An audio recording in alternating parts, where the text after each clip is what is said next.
আমারে কেমনে মারছি যে। খুলনা নগরীর খালিশপুর থানাধীন বাস্তহারা এলাকায় পূর্ব শত্রুতার জেরে এক স্কুল ছাত্রীকে মারধরের অভিযোগ উঠেছে। এ ঘটনায় আহত ছাত্রীকে খুলনা মেডিকেল কলেজ হাসপাতালে ভর্তি করা হয়েছে। একই সঙ্গে অভিযুক্তদের বিরুদ্ধে খালিশপুর থানায় লিখিত অভিযোগ দায়ের করেছেন ভুক্তভোগীর পরিবার। অভিযোগ সূত্রে জানা যায়, বৃহস্পতিবার দুপুর আনুমানিক 1টার দিকে নবম শ্রেণীর ছাত্রী সুরাইয়ার উপর অতর্কিত হামলা চালায় এলাকার মিজান।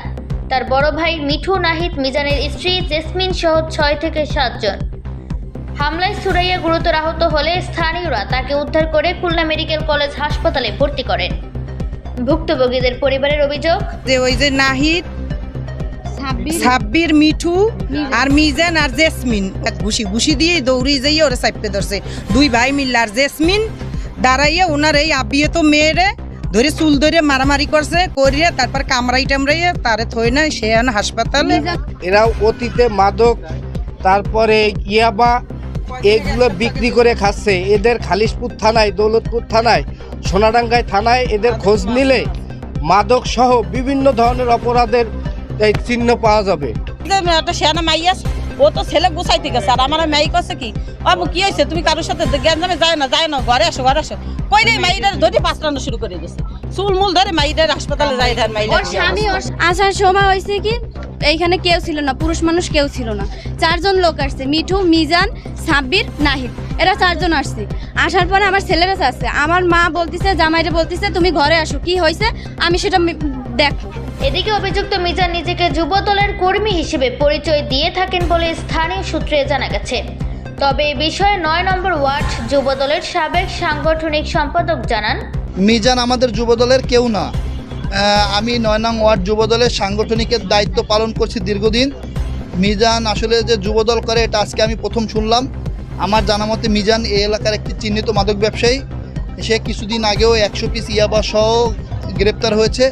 আমার কথা হলো, খুলনা 3 আসনের মাননীয় সংসদ সদস্য, সংসদের মাননীয় হুইপ আলহাজ রকিবুল ইসলাম বকুল ভাই এবং যুবদলের সভাপতি আব্দুল আজিজ সুমন ভাই এবং সদস্য সচিব রবিউল ইসলাম রুবেল ভাইয়ের কঠোর নির্দেশ, যুবদলে কোনো মাদক থাকবে না এবং কোনো মাদক ব্যবসায়ী যদি যুবদলের নাম ব্যবহার করে কোনো অপকর্ম করে সেটা যুবদল তার দায়ভার গ্রহণ করবে না। আমরা 9 নং ওয়ার্ড যুবদল এই যদি কোনো মাদক ব্যবসায়ী যুবদলের নাম ভাঙিয়ে কোনো অপকর্ম করার চেষ্টা করে আমরা সেটা কঠোর হস্তে দমন করব। ঘটনার পর আহত ছাত্রীর মামা আজিম হাওলাদার খালিশপুর থানায় একটি লিখিত অভিযোগ দায়ের করেছেন।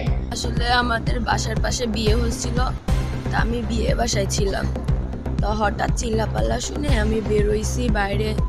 এখন যা দেখি কি মারামারি শুরু হয়ে গেছে।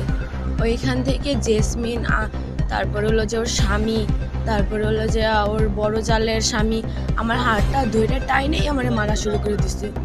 ওরা 3-4 জন মিলে আমার মারতেছে সেই ইচ্ছা মতো ধরে।